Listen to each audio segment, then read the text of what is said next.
الرأي زخبركن عبيتي نعشتو كلكم سلام طيب مقراب زي حيد رقيتنا هذا عمت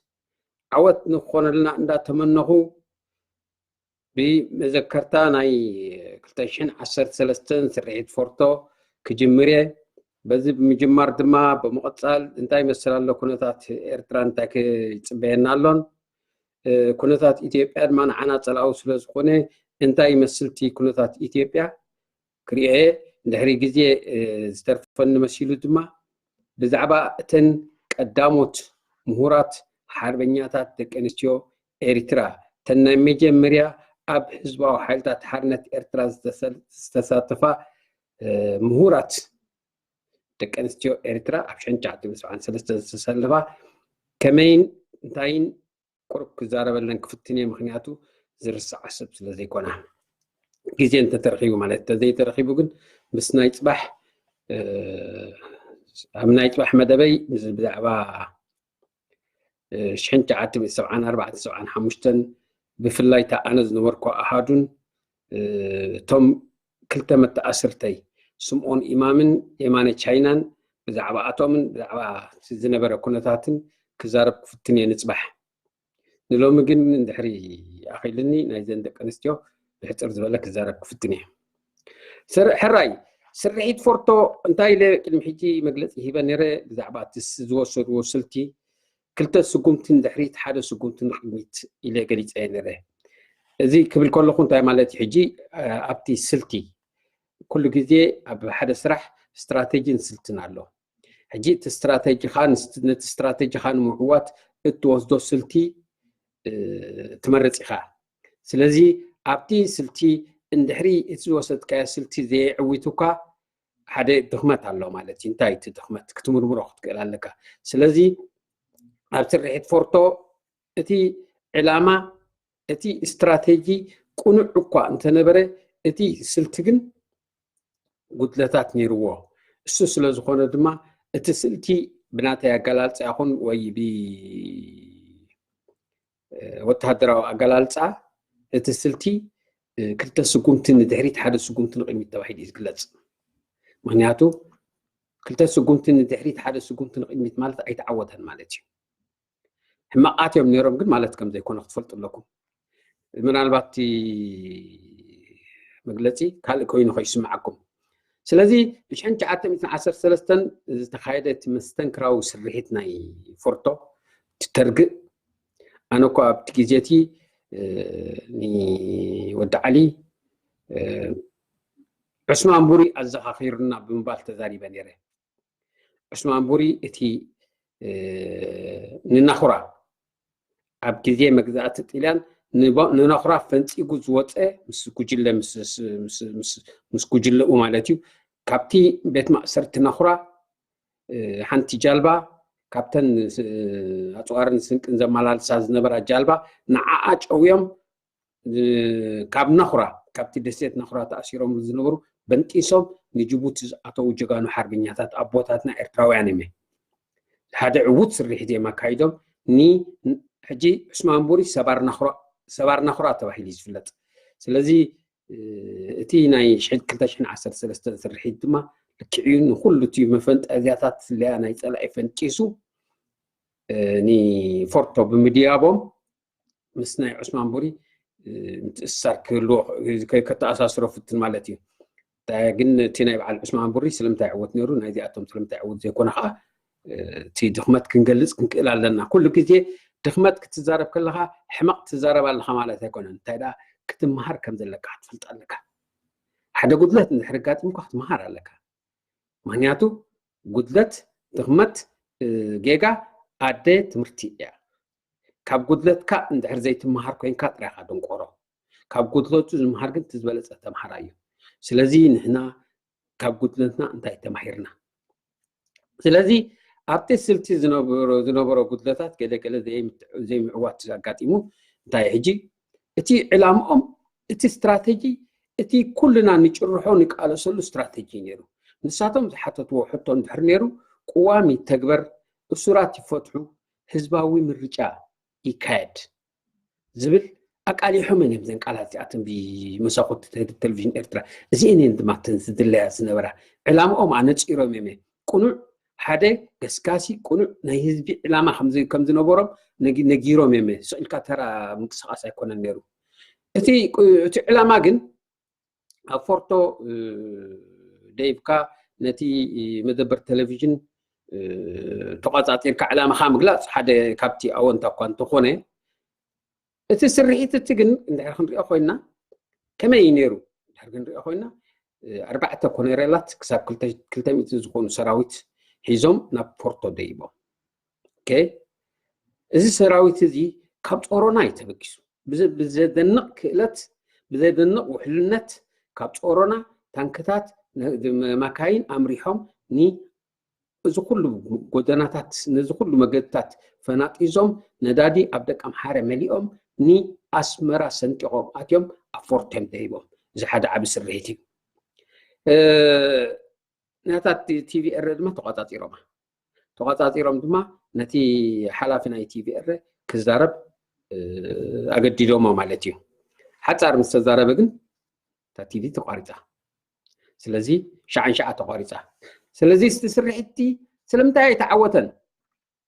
እዚ ኩሉ መስተንክር ስራሕ ተሰሪሑ ስለምንታይ ኣይተዓወተን ሕጂ ኣብዚ ክንፈልጦ ዝግባኣና ጉድለታት ኣሎ ሓደ ኣብቲ መፅናዕቶም ድኽመት ነይርዎ እቲ ትራንስሚሽን ኣበይ ዘሎ ሕጂ ክልተ ትራንስሚሽን ኣሎ ክስታይ ሓንቲ ኣብ ቤት ፅሕፈት ፕሬሲደንት ሓንቲ ከዓ ኣብ ቤት ገርጊስ ስለዚ ኢሳያስ ገለ ከምዚ እንድሕር ጋጢሙ ኣብቲ ቤት ፅሕፈቱ እቲ ትራንስሚሽን ስለ ዘሎ ከቋርፆ ከም ዝኾነ ክኸልፍዎ ከም ዝኾነ ፍሉጥ እዩ ነይሩ ነዚታት ሕጂ ፅፁይ መፅናዕቲ ኣይገበሩን እታ ቲቪ ምስ ተቆፃፀርዋ ዝዛረብዎ ዘረባ ዝመሓላለፍ መስሎም ነይሩ ስለዚ ኣብዚ ሓደ ናይ መፅናዕቲ ድኽመት ነይርዎ ማለት እዩ ካልኣይ እቲ 200 ዝኸውን ሰራዊት ዕላምኡ ይፈልጥን ነይሩ ኣይተነግሮን እንታይ ስርሒታት ክሰርሑ ከም ዝኾኑ ኣይተነግሮም እቶም ኣባላት ሰራዊት ስለዚ ኣብ ከምዚ ስርሒት ክትከይድ እንድሕር ኮይንካ ነቲ ዕላማኻ ዝትግብሩ ሙልሙላት ሰራዊት ክህልዎም ንዝኾነ ክጋጥም ዝኽእል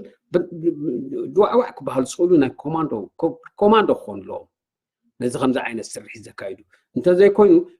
ወላ ሓንቲ ዘይፈልጡ ሰባት ሒዝካ መፂኻ ድሕሪ መሰነይታ ጥራይ ኮይኖም መስኻ ጥራይ በቶም 4 ሰባት ክውዳእ ተሓሲቡ ኮይኑ እዚ ሓደ ዓብይ ጉድለት ተፈፂሙ ምክንያቱ 200 ዝኣክል ሰራዊት ቀሊል ሰራዊት ኣይኮነን እሞ ከዓ ንፎርቶን ድሕሪ ተቆፃፂርካ ብ200 ሰራዊት ፎርቶት ዝበርኸ ናይ ኣስመራ ተቆፃፃሪ ቦታ እዩ ስለዚ ቀሊል ኣይነበረን ዕላምኦም ዝፈልጡ ዝተወደቡ ነቲ ዕላማቲ ክትግብሩ ሙሉእ ብቕዓት ዘለዎም ሰባት ሒዝካ ክትዲብ ዝግባእካ እዚ ኣይተገብረን ቀፂሎም ኣብ ዘተ ኣትዮም ነቲ ቦታ ከም ዝደየብዎ ምስ ተፈልጠ ብሓድሽ ኤፍሬም ዝምራሕ ሓደ ናይ ተወርወር ሰራዊት ካብ ጉልዒ ከባቢ ጸሎት ካብኡ ተበጊሱ መፂኡ ነቲ ፎርቶ ክስታም ምስ ገበረ ኣብ ምዝርራብ ኣብ ዘተ ኣትዮም ሓንቲ ክትፈልጣ ዘለካ ሓደ ስርሒት ወታደራዊ ስርሒት ከተካይድ እንድሕር ኮይንካ እሞ ከዓ ነቲ ዝገዝእ ዘሎ መንግስቲ እንድሕሪ ዝኣሊ ስርሒት ኮይኑ ፍርፍር ድኻ ሞት እያ እዚ ክፈልጥዎ ኣለዎም ስለዚ ኣብ ዘተ ኣቲኻ ዝፍታሕ ነገር የለን ድኳዕ ጥራይኻ ክትበሃል ዘለካ ምክንያቱ ኣቲኻ ኢኻ ሞት ያ ፍርድኻ ንሞት ከዓ ተቐሪብካ ኣላ ክትመፅእ ክትክእል ኣለካ ስለዚ ኣብዚ እውን ኣብ ዘተ ዘእቱ ምክንያት ኣይነበሮምን እቲ ነገርቲ ክትግበር ከም ዘለዎ ጥራይ ክፀቕጡ ነይሩዎም እቲ ስርሒት እቲ ህዝብን ሰራዊትን ኣይሰምዑን ስለዚ ክቃላሕ ኣይከኣለን ሕጂ እንተታት ዝበሃል ነገር ኣይመለሱ እንተታት ክትምልስ ክትክእል ኣለካ ከምዚኣ እንድሕር ኮይና እንታይ ከምዚኣ እንድሕር ኮይና እንታይ ከምዚኣ እንድሕር ኮይና እንታይ ከምዚኣ እንተገበርና ከምዚኣ ክትመፀና ትኽእል ብዙሕ እንተታት ኣሎ ክትምልሶ ዝግባእካ ምክንያቱ እንተ ማለት ምናልባት ከምዚ እንተኾነ ከምዚ ክገብር ከምዚ እንተኾነ ከምዚ ክገብር ምክንያቱ ነቲ ስትራቴጂኻ ክወቅዕ ዝኽእል እንተታት ከተፅንዕ ክትክእል ኣለካ ኣብዚ ሕጂ ብዙሕ ነዚ ምድላው ዝተገብረሉ ኣይመስልን ምክንያቱ ህዝቢ ይኹን ሰራዊት ኣይሰምዐን ክሳብ ሚኒስተር ምክልኻል ስብሓት ኤፍሬም ኣበለዛ ደንጉ ይሰሚዑ ኣይሰምዐን ከባቢ ሰዓት 5 ዝኩሉ ዋጭዋጭ ክበሃል ከሎ ብሬድዮታት ትግል ከባቢ ሰዓት 5 ክኸውን ሰሚዖም ዝብሉ ሕጂ እሱ ክሳብ ምሸት ወላ ሓንቲ ኣይፈልጡም እቲ ቤት ፅሕፈት ምክልኻል በለዛ ብዛዕባ ዝወረ ይነብሮም እዚ ኩሉ በዓል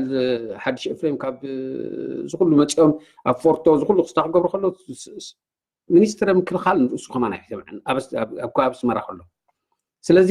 ሰራዊት ህዝቢ ኣስመራ ወላ ሓንቲ ፈለጠ እንታይ ይግበር ከም ዘሎ ወላ ሓንቲ ፈለጠ ስለዚ ህዝቢ እንድሕር ዘይፈሊጡ እዚ ስኻ ትገብሮ ዘለካ ምንቅስቃስ እንድሕሪ ኣባኻ ጥራይ ተሓፂሩ ዕድል ንፀላኢ ኢኻ እዩ ስለዚ ኣብዚ እውን ገለገለ ክግበር ዝግብኦ ክፅናዕ ዝግብኦ እንተታት ነይሩ እዩ ካልእ ነቶም ጆሆ ተታሒዞም ዝነበሩ ሰራሕተኛታት ናይ ቲቪ እረ ንሳቶም ኩን ወላቶም 4 ኮነረላት ነፃይ ነይሩ ቴሌፎኖም ድላዮም ይዛረቡ ነይሮም ሕጂ እቶም ጆሆ ተታሒዞም ዘለዎ ከዓ ዋላ ናብ ስድራ ቤቶም ዝብሉ ነይሮም ከምዚ ጋጢሙና ኣሎ ከምዚ ኮይና ኣሎ ነገር ቴሌፎኖም ከማን ነፃይ ነይሩ ቴሌፎን ንሳቶም ድማ ኣብ ውሽጢ እቲ ምስቶም ጆሆ ተታሒዞም ከለዎ ገለ መልታ ኣብ ቅድሚኦም ኮይኖም ቴሌፎን ዝዛረቡ ነይሮም ክዛረቡ ሕጂ እቲ ዑስማን ሳልሕ ዝበሃል ኣብቲ ቴሌፎን እዩ ተጠሊፉ ስለዚ ኣብዚ ቀሊል ስራሕ ስለዘይኮነ እቲ ስራሕ እቲ መራኸቢታት ምዕፃው ዝበሃል ነገር እስኻ መራኸቢታት ክትጥቀም ካልኦት ግን መራኸቢታት ክዕፀሉ ሓበሬታታት ከምዘይ ይመሓላለፍ እዚ እውን ኣይተገብረን ካልእ ክግበር ዝነበሮ ክግበር ከምዚ ዓይነት ስርሒት ከተካይድ እንድሕር ኮይንካ ክግበር ዝነበሮ ነገራት ነይሩ እንታይ እዚ ነዚ ስርሒት እዚ ነዊሕ ከም ዝተዳለወሉ ፍሉጥ እዩ ምክንያቱ ነዚ ኩሉ ነገር ክገብሩ በቀሊሉ ዝግበር ኣይኮነን ነዊሕ ተዳልዮም እዮም ኣብዚ ነዊሕ ምድላው ግን ክውደብ ዝግብኦ ኣካል ኣይተወደበን ልክዕ ከም ዝበልኩም ነቲ ፎርቶ ክድይብ ዝኽእል ዕላምኡ ዝፈለጠ ሰራዊት ክኸውን ኣሎ ሓደ بجكاتي كاب صورنا زمسه ولا كاب اسمران كبابيان قال بمخبلال دم قال ملتات اسمرا تاكيبهم صنيحهم مسؤوم زحوسو قطرتات كدالو كل نيروم حجي ابزي مستي زلوم ناي تمكرو حصرون حصرتون بزحات زدوسكول كاب سرح تطو زبولون مسي منغستي تخراريام زلون كودبومن كنقاسقسوم كل نيروم مخنياتو لعلهم تمكرو كلهم سلازخن سلاز اب سرح زي ناي بزحات تواسو يدل نيروزيتات كساب كندي تغيرو تمستير تقاريص سلازخن كنفلط اين خلن مالتي بزخونه ግን ኣብቲ ስርሒት ፎርቶ ንፎርቶ ምድያብ ጥራይ ክኸውን ኣይነበረን እቲ መደብ እዚኣ ሓንቲ ካብቲ መደባት ጥራይ ክትከውን ነይሩዋ ብዘይካዚ ኩሉ ግዜ ኣብ ከምዚ ዓይነት ወተሃደራዊ ንጥፈታት ኤርፖርት ትቆጣጠር ኢኻ ባንክ ትቆጣጠር ኢኻ ቴሌኮሙኒኬሽን ትቆጣጠር ኢኻ ቤት ማእሰርታት ትቆጣጠር ኢኻ ስለዚ ነዚ ክቆጣጠር ዝኽእል ሓደ ዝተወደበ ሓይልታት ክትውድብ ነይሩኳ ልክዕ ከም ዝበልኩኹም ወላ ካብ ጦሮና ክመፅእ ዘይኮነሲ ካብ ዝተፋላለየ ኩርናዓት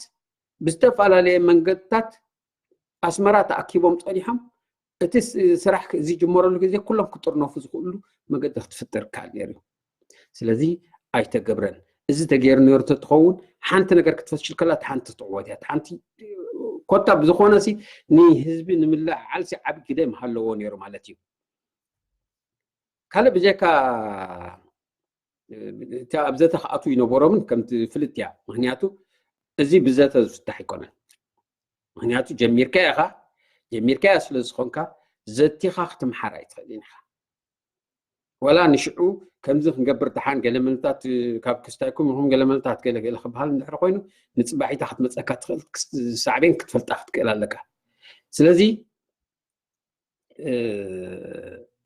ካብ ተመክሮ ናይ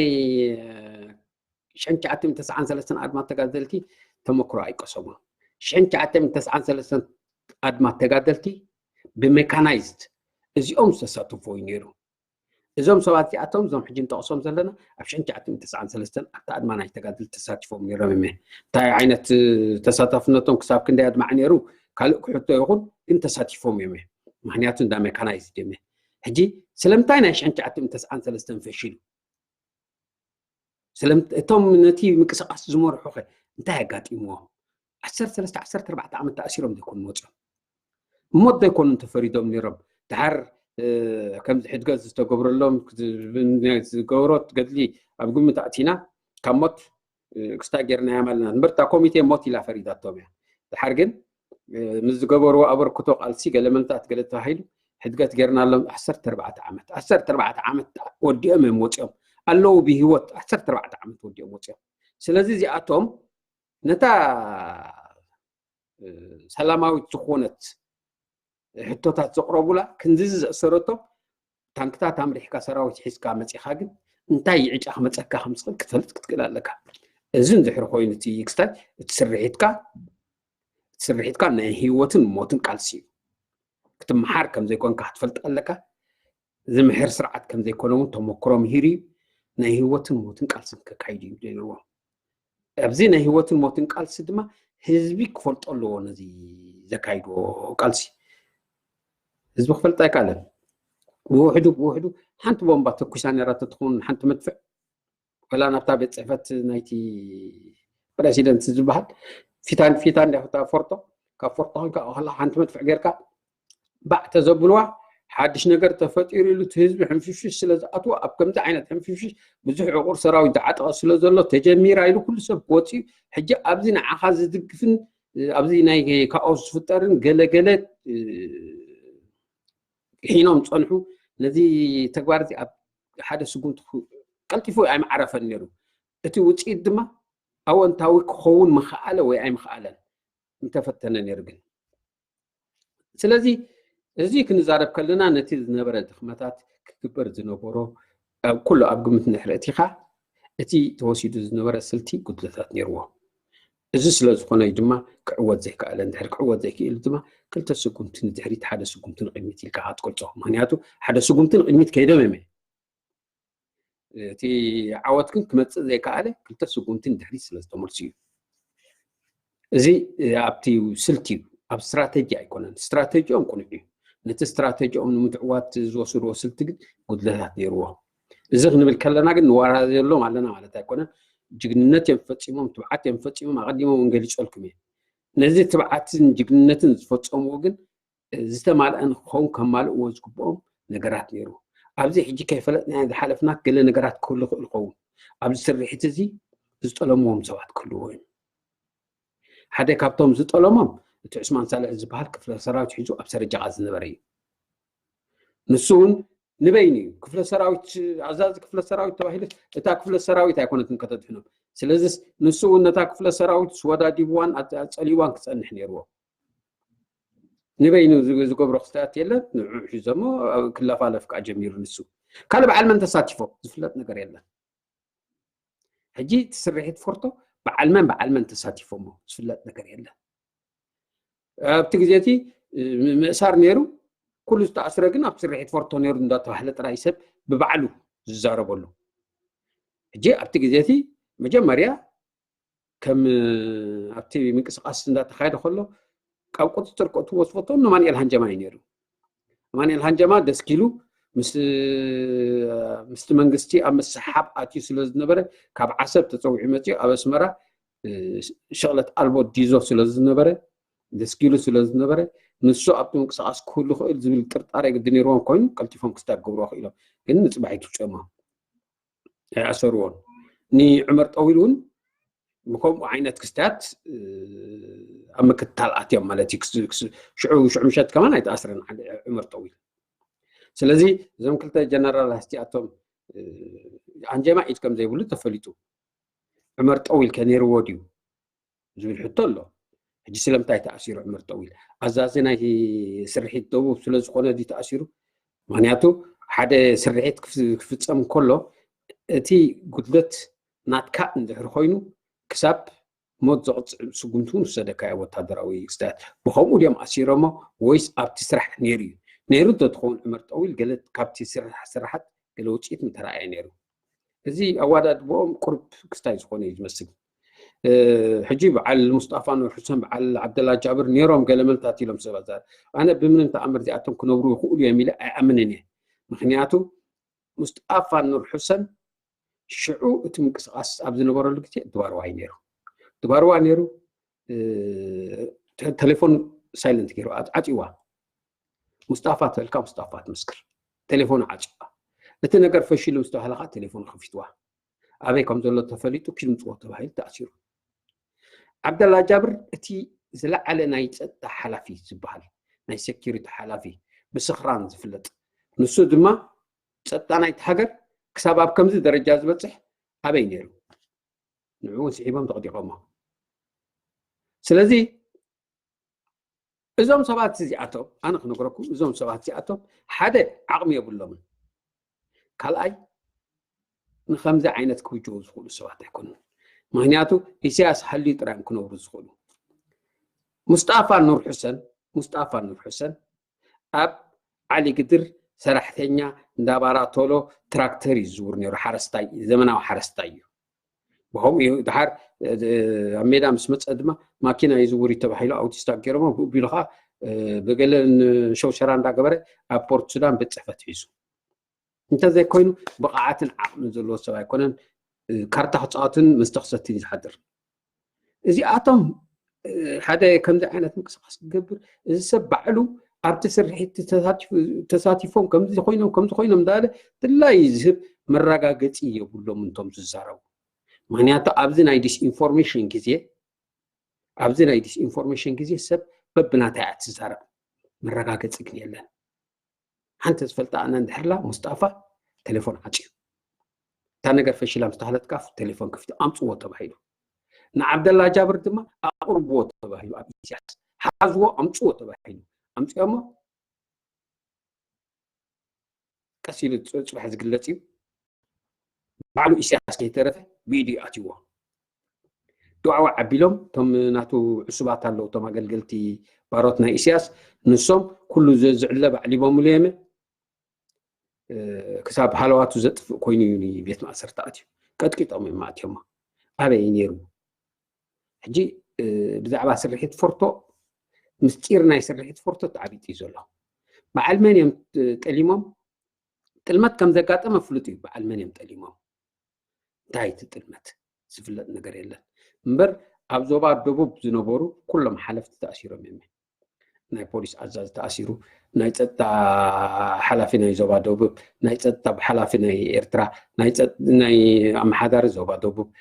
ናይ ስርሒታት ሓላፊ ናይ ዞባ ደቡብ ኩላ ደቡብ ትምልከት ኩላ ተኣሲራ እያ እዚ ግን ምስ ስርሒት ፎርቶ ድዩ ትይልስታ ወይስ ካብቲ ዝተረኣየ ድኽመት እዩ ዝፍለጥ ነገር የለን ቀስ ኢልና ፅባሕ ንጎ ንሰምዖ ነገር እዩ ማለት እዩ ስለዚ ብዛዕባ ስርሒት ፎርቶ እቶም ጀጋኑ ነዚ ስርሒት ዝፈፂሞም ገለገለ ኣበራት ግን ፀኒሑ ክዕወት ኣይከኣለን ስለዚ ክዕወት እንድሕር ዘይክኢሉ ሓደ ስርሒት ወዲቑ ማለት እዩ ፈሽሉ ማለት እዩ ወይ ተሳዒሩ ማለት እዩ ስለምንታይ ተሳዒሩ ኢልካ ክትመራመር ክትክእል ኣለካ ምክንያቱ ካብዚ ተማሂርካ ሕጂ እቲ ብድሕሪኡ ክትገብሮ ዘለካ ክትፈልጦ ዘለካ እዚ ዓብ ትምህርቲ እዩ ዓብ ተመክሮ እዩ ሓንቲ ነገር ሳቶም ታይም ንህዝቢ ኤርትራ ሓደ ዓብ መልእኽቲ ሰዲዶም እዮም ስለያ ናይ ኤሪትራ ፈርካሹ እዚ ክጥሓስ ኣይክእልን እዩ ወላ ፅላሎትካ ይሰምዓካ ዶ ገለ መልታት እንዳለ ዘእተዎ ፍርሒ ናይ ዲስ ኢንፎርሜሽን ሓሶት እዩ ስለያ ኢለና ኤርትራ ሓሶት እዩ እዚ ስርሒት ፎርቶ ኣረጋጊፅዎ እዩ ህዝቢ ኤርትራ ግን ነዚ ምስ ፈለጠ ነዚ ዓቂቡ እቲ ድሒሩ ክኸዶ ዝግብኦ ክኸይድ ኣይከኣለን እምበር ንሳቶም ሓደ ዓብይ ነገር ኣክሂዶም እዮም ስርሒት ፎርቶ ዘጋሃዶ ነገር እንድሕር ሎ ስለያ ኤርትራ ፋሽል እዩ ሓንቲ ትርጉም የብሉን ኣይጠቅምን እዩ ንስርሒት ስለያ ኤርትራ ክትፍንጥዞ ዓቕሚ ከም ዘሎ ኣርዮም እዮም ካብዝን ላዕሊ ክትከጅ ሓደ እዚ ምስ ረኣኻ ካብዝን ላዕሊ ክትከይድ ክትክእል ኣለካ ኢሳያስ ንርእሱ ተዳሂሉ እዩ ንመን ኢና ንኣምን መን እዩ ምሳና ዘሎ ገለ መልታት እንዳለ ፃርፃር ይኽብል ጀሚሩ ነይሩ ኣብ ከምዚ ግዜ ዝለዓለ ኣወዳድባን ዝለዓለ ስርሒታትን ከተካይድ ይግባእ ዝኾነ ጅግንነቶም መስተንክር ስርሖም ዝሃብዎ ኣስተዋፅኦ ከየድነቕናየን ከይዘከርናየን ከይመጎስናየን ክንሓልፍ ኣይግባእን እዩ ኣብ ታሪክ ኤርትራ ድማ ብወርቂ ቀለም ተሰኒዱ ይርከብ ምክንያቱ እዚ ፍፃሜ እዚ ታሪክ ኣብ ውሽጢ ከምዚ ዓይነት ኩነታት ፈንጢሶም ዝኣተው ጀጋኑ ተጋደልቲ ከም ዝነበሩ ወይ ጀጋኑ ሓርበኛታት ከም ዝነበሩ ዘነፀረ ዓብ ፍፃሜ ናይ 7 ዓመት ግን ብድሕሪ እዚ ፍፃሜ እዚ ካብቲ ዝነበረ ጉድለት ተማሂርና ብዝለዓለ ደረጃ ክንደግሞ ብዘይምኽኣልና ዓብ ድኽመት ከዓ ኣባና ስለዚ እዚ ናይ ስርሒት ፎርቶ ኣብዚኣ ክወድአ ብዛዕባ እዚ ዘሎ ኩነታት ናይ ውሽጢ ኤርትራ እንታይ ይመስል እንድሕር ክንሪኦ ኮይና እቲ ኩነታት ኣብ ውሽጢ ኤርትራ በሲሉ ካብ ንብሎ ነዊሕ ዓመታት ገይሩ እዩ ምክንያቱ በሲሉ ሰንቲሩ እዩ ከምቲ ደጋጊመ ዝብሎ ቸጉቬራ እንታይ ይብል ማሕበራዊ ሶራ ከም ትፋሕ በሲሉ ባዕሉ ዝወድቕ ኣይኮነን በሲሉ ባዕሉ ዝወድቕ ኣይኮነን ማሕበራዊ ሶራ እንድሕር ኮይኑ ግን ብሰብ ይወድቕ ስለዚ እዚ ስርዓት እዚ ካብ ዝምሽምሽ ኣብ ቃሬዛ ካብ ዝኣቱ ነዊሕ ዓመታት ገይሩ ዝቐብሮ ስኢኑ ሕማቕ ናህና ከዓ እዩ ስለዚ ኩነታት ናይ ኤርትራ ሕጂ ብፍላይ ሕጂ ህዝቢ ዳርጋ ኣብ ኤሪትራ ዘይማረር ሰብ የለን ኩሉ ስድራ ቤታት ትኹን ጎደናታት ትኹን ከተማታት ትኹን ቤት ትምህርትታት ትኹን ብዛዕባ እዚ ስርዓት እዚ ፎ ኢልዎ ብዛዕባኡ ዓው ኢሉ ይዛረበሉ ዘሎ ግዜ እዩ ምናልባት ምስ ከምዚ ዓይነት ኩነታት እቲ ህዝቢ ደፊሩ ንግዳም ዝወፅሉ ደረጃ ዝበፅሕ ዘሎ እዩ ዝመስል እቲ ናይ ትሕተ ባይታ ምንቅስቃሳት ድማ ኣስፋሕፍሕ እዩ ዘሎ ግን እዚ ናይ ትሕተ ባይታ ምንቅስቃሳት ሓደ ስራሕ ክርኢ ክኽእል ኣለዎ ህዝቢ ብትብዓት ብምሉእ ሓይሉ ንክሳተፍ ሕጂ ከመሓላልፎ ዝደሊ ሓደ መልእኽቲ እንድሕር ሎ እዞም ኣብ ናይ ትሕቲ ባይታ ምንቅስቃስ ኣለና ትብሉ ኣንደርግራውንድ ሙቭመንት ማለት እዩ ሓደ ስርሒት ክትገብሩ ክትክእሉ ኣለኩም ህዝቢ ህላዌኹም ክፈልጥ ምክንያቱ ኣብ ሞቢላይዜሽን ኣብ ምልዕዓላት ሓንቲ ስርሒት ካብ ናይ ሙሉእ መዓልቲ መግለፂ ንሳ ዝያዳ ትደምቕ ምክንያቱ ተግባር ዝያዳ ቃላት ይዛረብ ተግባር ዝያዳ ቃላት ስለ ዝዛረብ ተወዲብና ኣለና ንንቃሳቀስ ኣለና ሓደ ጥርናፊ ኣለና ትብል ኮይንካ ካብቲ ትብሎ ዘለኻ ሓንቲ ተግባር ልዕሊ ኩሉ ክትዛረብ ስለ ትኽእል ሓንቲ ተግባር ተድልላ ሓንቲ ተግባር እንድሕር ተሰሪሓ ሓንቲ ዕውት ተግባር እንድሕር ተሰሪሓ ብምሉእ ህዝቢ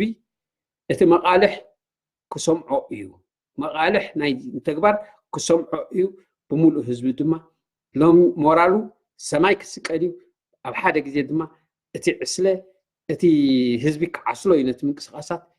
እቲ ስርሒታት ድማ ክቃላጥፍ እዩ ስለዚ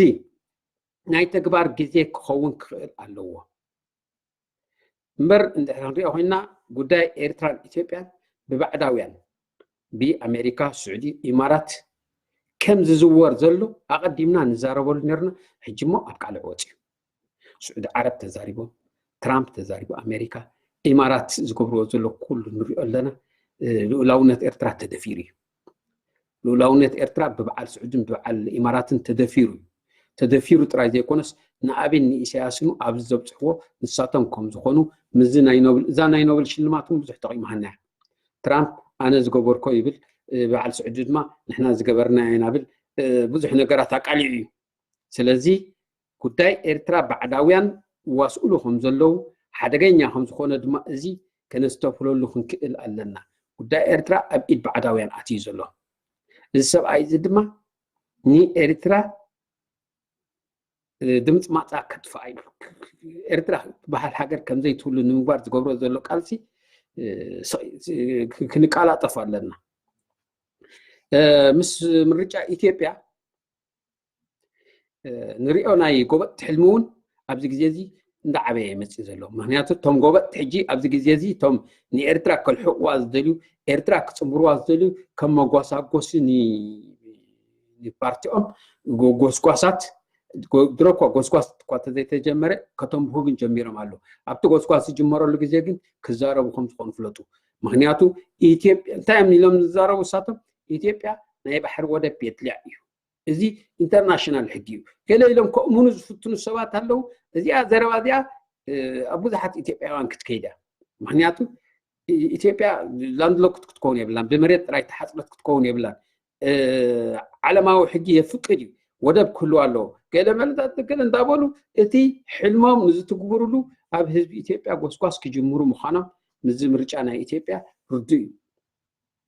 ስለዚ ኤርትራውያን ከ ኣሕሊፍና ንህብት ኢና ምክንያቱ እቲ ኤርትራ ዘሎ ስርዓት ኣሕሊፉ ክህብ ድሮ ወዲእዎ እዩ ዓቕሚ ስኢን እምበር ድሮ ወዲእዎ እዩ ካልእ እቲ ጥሙሕ ሕልሚ ናይቶም ኢትዮጵያውያን ትማል ትማሊ ኣብቲ በዓል ጥምቀት ኣብ ጎንደር ተራእዩ ካርታ ኤርትራ ምስ ኢትዮጵያ ሓዊስካ ኣብቲ ወላ እቲ ጥምቀት እውን እቲ ጥምቀት ኣብ ጎንደር ዝነበረ ጥምቀት በዓል ናይ ኤርትራውያን ኢትዮጵያውያን ኢሎም መግለፂ ሂቦምሉ ብመራኸቢ ብዙሓት እናታቶም ናይ ጎንደር ጥምቀት ነቶም ኢትዮጵያውያን እዩ ዝምልከት ልክዕ እቲ በዓልቲ እቲ ዕለት እቲ ኤርትራውያን ኣብዕልዎም ኢትዮጵያውያን ኣብዕልዎም ናይ ኤርትራ ጥምቀት ግን ኣብ ማይ ጥምቀት ኣብ ማይ ጥምቀት እዩ ተባዒሉ ኣብ ማይ ጨወት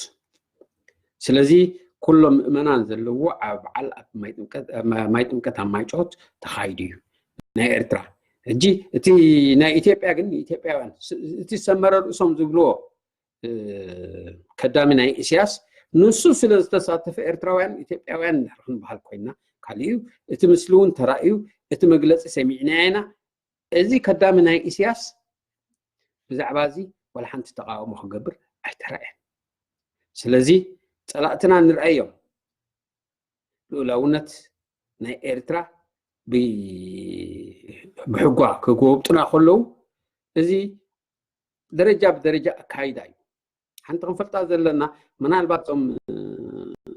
ንኣሽቱ ዕድመ ብዙሕ ተመክሮ ስለ ዘይብልኩም ንሕና ቁርብ ብዕድመ ሰብ ፀጋ ተመክሮ ኣለና ወላ እቲ ኤርትራን ኢትዮጵያ ከተልሕቃ ከላ ንኣሽቱ ቆልዑ እኳ እንተነበርና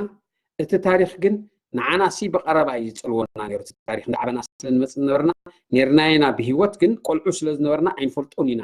እቲ ዝግበር ዝነበረ ኣድማታት ግን ንፈልጦ ነርና ኢና መጀመርያ ቋንቋ ኣምሓርኛ ኣብ ቤት ትምህርቲ ከእትዉ ዘልዮም ተምሃራይ ወፂ ሸበሮ ገይሩ ባንዴራ ኤርትራ ኢትዮጵያ ንስቀላ ዝነበራ ነታ ባንዴራ ኤርትራ ኣትፎ ባንዴራ ኢትዮጵያ ከም ትስቀል ሸበሮ ክገብር ተምሃራይ ወፂ ኣድማታትና ኣድማታት ክኸውን ነይሩ ኤርትራ በብደረጃ ሓደ ብሓደ እዚ ዝውሰድ ዝነበረ ስጉምቲ ናብ ምንታይ ንምምፃእ እዩ ኤርትራ ኣካል ኢትዮጵያ እያ ተሓዊሳ ድሕሪቲ ፌደሬሽን ዝበሃል የለን ንምባል ናብኣ ንምምፃእ እዚ ኩሉ ስጉምቲ ዝውሰድ ነበረ ሕጂ ነዚ ንክወፁ ድማ ደረጃ ብደረጃ ቋንቋ ኣምሓርኛ ኣብ ካሪኩለም ናይ ኤርትራ ከእትውዎ ጀሚሮም ኣምሓርኛ ሰብ ክመሃር ኣብ ቤት ትምህርቲ ቋንቋ ኣምሓርኛ እስከም ትምህርቲ ከእትለዎ ተባሂሉ ባንዴራ ኤርትራ ትስቀል ዝነበረት ክትወርድ ኣለዋ ባንዴራ ኢትዮጵያ ጥራይ ክትስቀል ኣለዋ ወዘተ ዝብል ሕጂ እዚ ሕጂ ንሪኦ ዘለና ከዓ ደረጃ ብደረጃ ገለ መስዋዕታት እንዳገበሩ ደረጃ ተቃውሞና ኮይኖም ዝሪእዎ ዘለዉ ስለዚ እዚ ከም ዘሎ ክንፈልጦ ኣለና ልዕሊ ዝኾነ ግን ሕጂ ኣነ ክዛረቦ እንታይ መን ይፀላኢ ህዝቢ ኤርትራ ኣብዚ ግዜ እዚ ብዙሕ ምድንጋራት ፈጢሩ ኣሎ መን ይፀላኢ ህዝቢ ኤርትራ ፀላኢኻ ከይፈለጥካስ ዓወት ክመፅእ ፀላኢና መጀመርያ ንፍለጥ ኣብዚ ብዙሕ ምድንጋራት ትግበር ኣሎ ፀላኢና ወያነ ዲ ፀላኢና ብልፅግና ዲ ፀላኢና እቶም ናይ ደርጊ ዝተሰዒሮም ዝኸዱ ወታደራት ድዮም ፀላኢና ስዑዲ ኢማራት ድዮም ፀላእትና እዚኦም ፀለውቲ እኳ እንትኾኑ ፀላኢና ግን እዚ ኣብ ኤርትራ ዘሎ ስርዓት ነዚ ኩሉ ፈጢርዎ ዘሎ ንሱ እዩ ፀላኢና ንሱ ምስ ጭፍኡ ስለዚ ከይትጋገዩ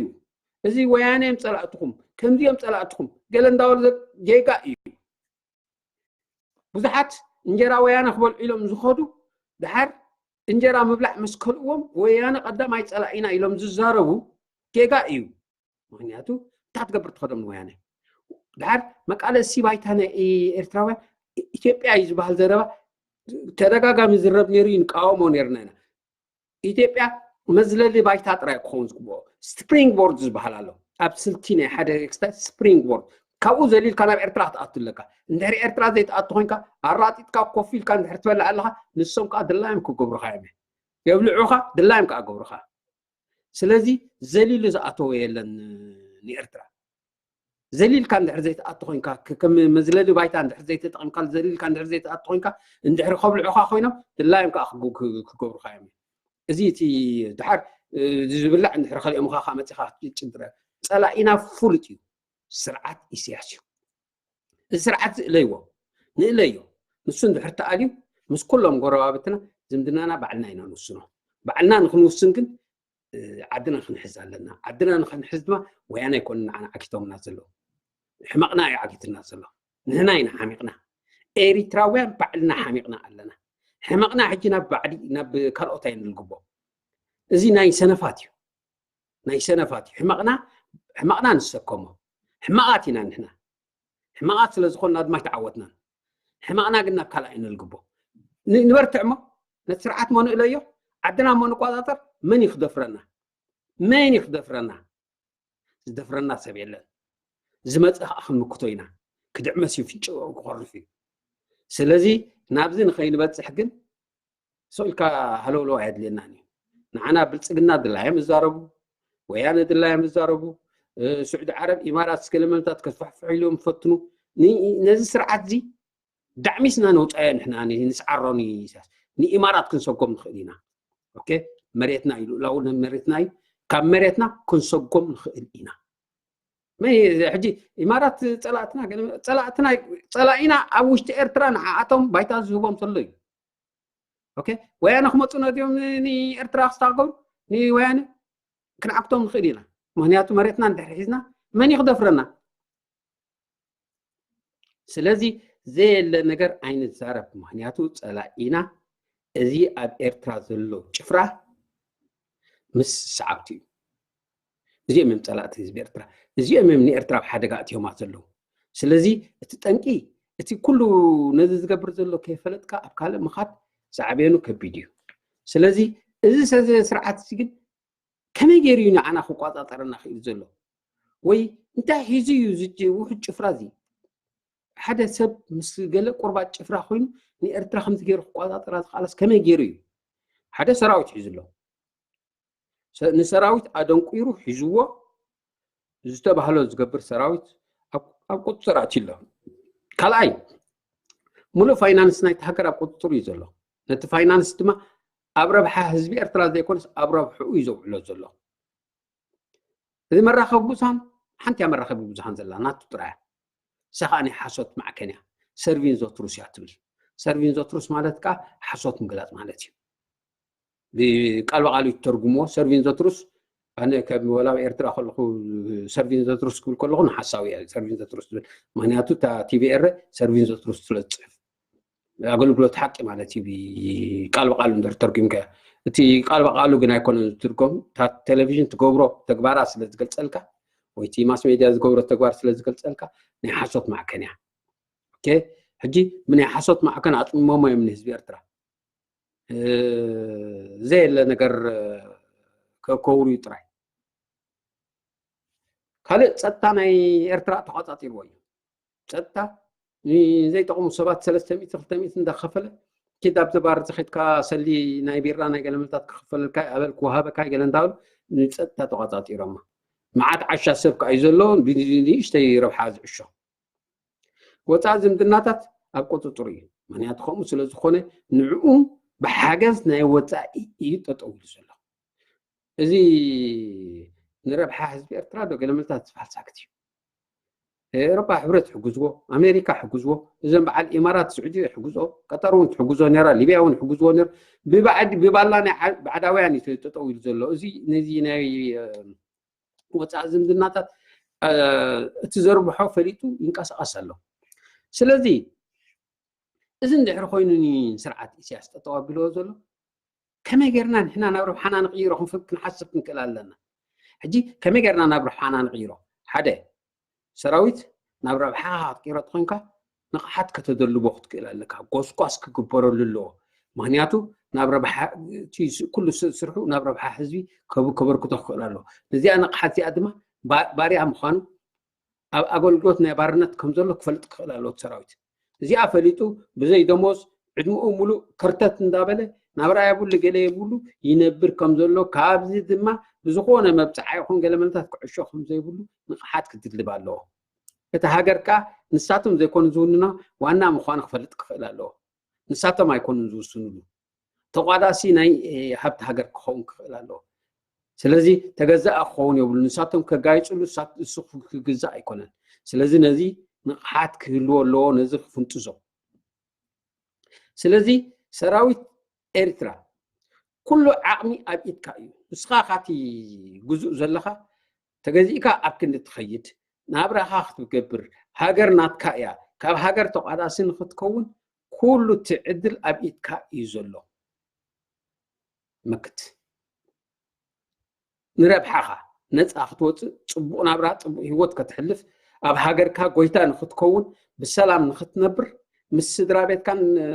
أبوتات كان عديتات كان تحاوف كات نبر نحرد اللهينكا نزيوم شفرادياتهم كله أبيد كايزلو كله حدا عينة شجري زلكا تتآميركا ملاي تراي كله أبيد كبيازلا زي أي حاجة أنا نسراويت أبكندي تعميتكم عقل تخونوا زي تكبر تدالو سرعوا هذا تي فاينانس بعد أبزق زي تقاومه سلازي بلو تي فاينانس تعدناتات كلمناتات كم دلا يجوك حزلو أب ربحها حزب إرتراونا يكون نزلو قال سرح كرخ لالو زي فاينانس زي عدناتات زي تطوكل كلالو تطو نخبل كأب كرباي تطو نخبل أب كرباي مهنياتو وحسنت ندحرس إنهم قال سرحات ندحرس تخيلو وحسنت ندحرس إنهم وحسنت يبلنا إنهم كلهم تطوكل بلون قعدوا ويمه زي كذي مرة خبوزحن هذه كذي دي كلنا إرتراوين كل زلوا زمنا ومسارحتنا مرة خبيتات كنت قمر لكم كإلى لنا أبي إرترا زلهم دم أبتات رخولا ناي ويفا فيسبوك دي كالي قال ندخفتكم زلوا معبالتات إنترنتات ندخفتكم زلوا معبالتات كتكاتاتولو فتنو بفلاي متسيهتات كزرقح كخيلا لو أبوشتي إرترا كالي أب سدت ذركب زودبه ناي زينان تلفزيونين مراقبو بزحان يدلو بروجرام حيزو ناي هزبي إرترا زقسقس ني إذا سراويت زي زل خايا خناتات كم زي إيو أب كنت سؤال كذا زلن ክትዛረብ ትውዕል ኣብዘይ ካ ክትክስክስ ወደ ሕልፍ ሓሊፉስ ገለ ፓርቶክስ እንታይ ንሰምዕ ኣለና መድህን በራድ ሃብታም ነይራ ዶ ከምዚ ገይራ ኢሳያስ ወዲ ከም ደቂ ጥልያን ኮይና ዓጣታ ንፈልጣታ እቶም ንፈልጦም ኣስመራ ኮይና ተወሊድና ዓቢና ሎሚ ዝዝረብ ዘሎሲ ኣብ ቆሎት ዘየለ ዘይነበረ ኢሎም ምን ኢልካ እቲ ዘድልየና ዘሎ ሰራዊት ኤርትራ ኣብ ከመይ ኩነታት ኣለዎ ሰራዊት ክፈልጥ ክኽእል ኣለዎ ድሓር ዘይምዕሻው ዘየለ ሰራዊት ከምዚ ኢሉ ተወዲቡሎ ዶ ከምዚ ኮይኑሎ ዶ ከምዚ ዘየለ ነገር ዘይምዕሻው ሰራዊት ኩሉ ኣብ ኢድካ እዩ እስኻ ክትነብር እንድሕር ኮይንካ ንኽትነብር ብሰላም ንኽትነብር ናብራኻ ንኽትመርሕ ፅቡቅ ሂወት ክትሕልፍ ተቋዳሲ ሃብቲ ሃገር ክትከውን ሃገር ድማ ትብፅሓካ እያ ናትካ እያ ተወሊድካላ መድሓንትኻ ተቐቢሩላ ርስቲ ኣቦታትካ እያ ናትካ እያ ብትኳቦ ይኮነን ዝወሃበካ ግቡእካ ስለ ዝኾነ ሃብቲ ሃገር ክትቋደስ እዚ ጎስጓሳት ክጋየድ ክኽእል ኣሎ ኣብ ሰራዊት ንስእልካ ዘየለን ሓሳሲኻ ገለመልታት ኣየድልየናን እዩ በቃ ሰራዊት ኩነታቱ ክፈልጥ ጎስጓስ ክካየደሉ ኣለዎ ብፍላይ ብመራኸቢ ብዙሓን ኣብዚ ናይ ወፃኢ ንጥፈታት እዚ ስርዓት እዚ ኣብ ተወሰነ ግዜ ባይታ ዘቢጡ ነይሩ እዩ ሕጂ ትንፋስ እንዳረኸበ ከይድ ኣሎ ኣብ ናይ ወፃኢ ዝምድናታት እዚ ድማ ኢትዮጵያ ስለ ዝሕግዝዎ ዘሎ ክኸውን ክእል ኣሜሪካውያን ባዕል ትራምፕ ስለ ዝሕግዝዎ ዘሎ ኢማራት ስዑዲ ገለመልታት ኩለን ፅልዋ ከልዎን ክእል እዩ ኣብ ብዙሕ ሓገዛት በዓል ሄርማን ኮሄን በዓል ገለመልታት ብዙሕ ሓገዛት ትረክብ ኣሎ ብኡ ስለ ዝረኸበ ድማ ፍኒሕኒሕ ክብል ኣብ ደገ ይርአ ኣሎ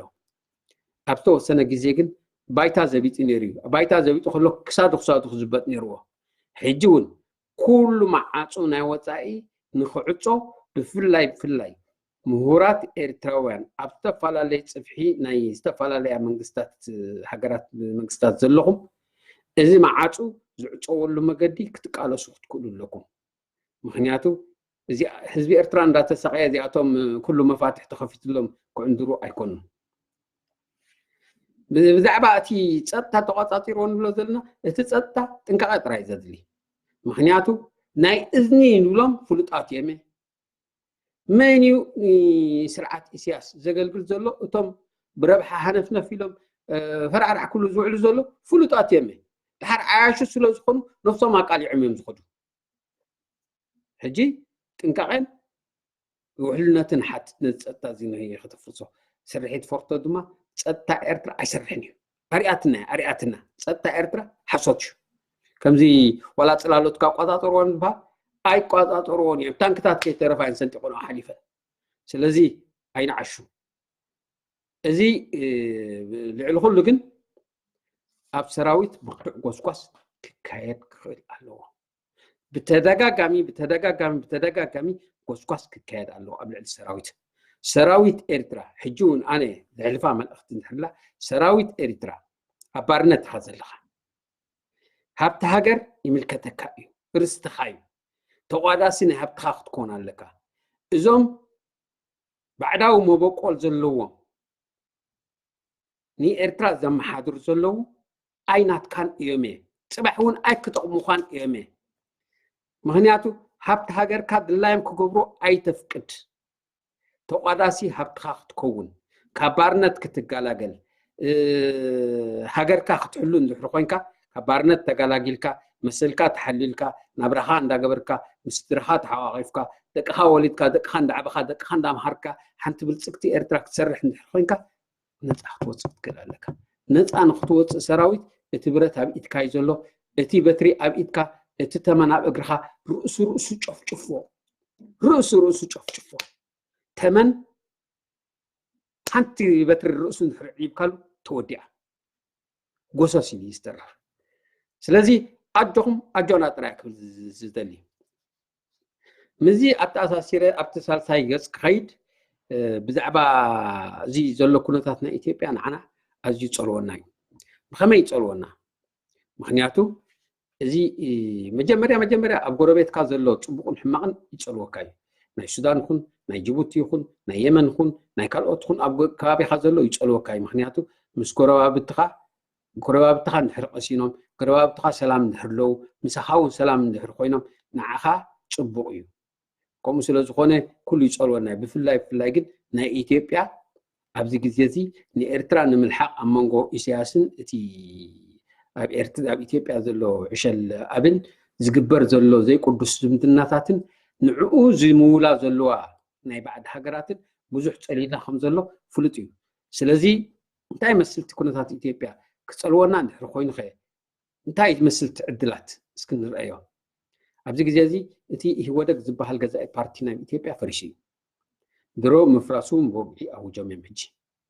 ምክንያቱ ገለ ክፋላት ብልፅግና ኢሎም ከይደመመ ወያነ ድማ ንበይኖም በቲ ሓደ ወገን ኮይኖም ኣብ መንጎ ወያነን ኣብ መንጎ ብልፅግናን ዓብዪ ምፍጣጥ እዩ ዘሎ እቲ ብልፅግና ፓርቲ ዝበሃል ድማ እቲ ብኣብይ ዝምራሕ ብኢደ ዋኒኑ ነቲ ገቢት ወይ ነቲ ዝነበረ ህወደግ ቀይር ወይ ናብ ኣነ ስኻትኩም ኪዱ ኣነ ሒዘ ኣለኹ ገለ ምልታት ኢሉ ባዕሉ ብዘይ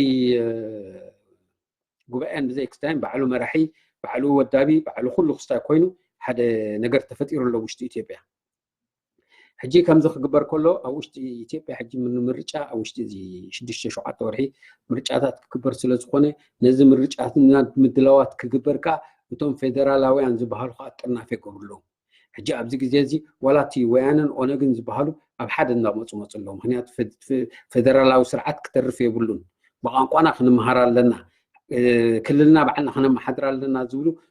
እንዳዓበይ መፅኦም ኣለዉ ስለዚ ኣብ ከምዚ ዓይነት ኩነታት እንታይ ክፍጠር እዩ ክንሪኦ ኢና ብዘይካዚ ተኽእሎ ኩናት ሓድሕድ ኣለዉ ኢትዮጵያ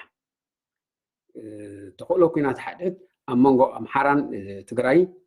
ኣብ መንጎ ፌደራላዊ ሰራዊትን ኣብ መንጎ ወያነን ግጥም ክግበር ይኽእል እዩ ምክንያቱ እቲ ምስ ሰሓቦም ናብ ዝለዓለ ደረጃ እንዳበፅሐ ከይዳ ኣሎ ዘይህጋዊ ኣሰራርሓ ዶ ካብ ሕጊ ወፃኢ ዶ ዝዕንድሩ ኣለኹም ዶ ገለ መንታት ምድላውና ወዲእና ኢና ዝበሃል ዘረባታት መፂ ኣሎ ብወገን ወያነ ድማ እኩል ዝኾነ ሓይሊ ኣዳልዮም መናወራ ክገብሩ ጀሚሮም ኣለዉ እንታይ ማለት እዩ መናወራ ናይ መናወራ ልምምድ ናይ ሰራዊት እዚ ድማ ክሳብ ክንደይ ሰራዊት ሒዞም ከም ዘለዉ ብቁፅሪ ነቲ ኣብ ኢትዮጵያ ዘሎ ሰራዊት ዝያዳ ዝተዓፃፀፍ ሰራዊት ኣዳልዮም ከም ዘለዉ ወያነ ተፈሊጡ ኣሎ ምክንያቱ እቲ ብስም ሚሊሻ ተባሂሉ ተወዲቡ ዘሎ ሓይሊ ናይ ወያነ ብዙሕ ምዃኑ ስለዚ ኣብቲ ዝግበር ግጥም እንታይ ክኸውን ይኽእል ምክንያቱ ንኩሉ ነገር እንተታት ተዳልዮም ዘለዉ ይመስሉ እንተታት ተዳልዮም ድማ ኣብ ሓደ ስጉምቲ ንክበፅሑ ገለ ስጉምታት ክውሰድ ትኽእሎ ስለ ዘሎ ኣብ ውሽጢ ኢትዮጵያ ሓደ ኩናት ሓድሕድ ክለዓል ይኽእል ክኸውን እዩ ተኽእሎ ኣሎ እዚ ኩናት ሓድሕድ እንድሕር ተላዒሉ ግን ንዓና እውን ክፀልወና እዩ ምክንያቱ እዚ ኣብ ኤርትራ ዘሎ ፃሕታሪ ስርዓት ኣብዚ ጉዳያት ጠብለቕ ጠብለቕ ስለ ዝብል ንዓና እውን ክፀልወና ከም ዝኽእል ኣብ ግምት ከነእቱ ኣለና ካልእ ኣብ ኢትዮጵያ ኣብዚ ግዜ እዚ ተኽእሎ ኣድማታት ኣሎ ምክንያቱ ሕጂ ዳርጋ ኣድማታት ውደብ ኣሎ ብፍላይ በዚ ናይ ተምሃሮ ምጭዋይ ሓደ ዓብዪ ኣድማ ኣብ ውሽጢ ኣብ ኩሉ ክልላት ናይ ኢትዮጵያ ክግበር ዝብል ጎስጓሳት ተጀሚሩ ኣሎ ክግበር ከዓ ትኽእሎ ኣሎ ብዘይካዚ እቲ ናይ ሃይማኖታዊ ኣድማታት ኣሎ ሃይማኖትና ከምዚ መስጊድና ቤተክርስትያንና ከምዚ ኮይኑ ገለ መንታት ዝብል ናይ ህዝቢ ተቃውሞታት ብርታዕ ኣሎ ስለዚ እዚ ኣድማታት እዚ ድማ ነቲ ስርዓት ነቲ ብልፁግ ዝበሃል ዕሸል ኣብይ ንዕኡ ኣዝጋእ እንዳኾነ ከይዳ ኣሎ ስለዚ ዕሸል ኣብይ ምስዞም ባዕዳውያን ኮይኑ ዝገብሮ ዝነበረ ወላቶም ባዕዳውያን እውን ሕጂ ምዚ ዘጋጥሙ ኣሎ ብድሆታት ተስፋ እንዳቆረፁ ዝኸዱ ዘለዉ እዮም ዝመስሉ ዘለዉ ካልእ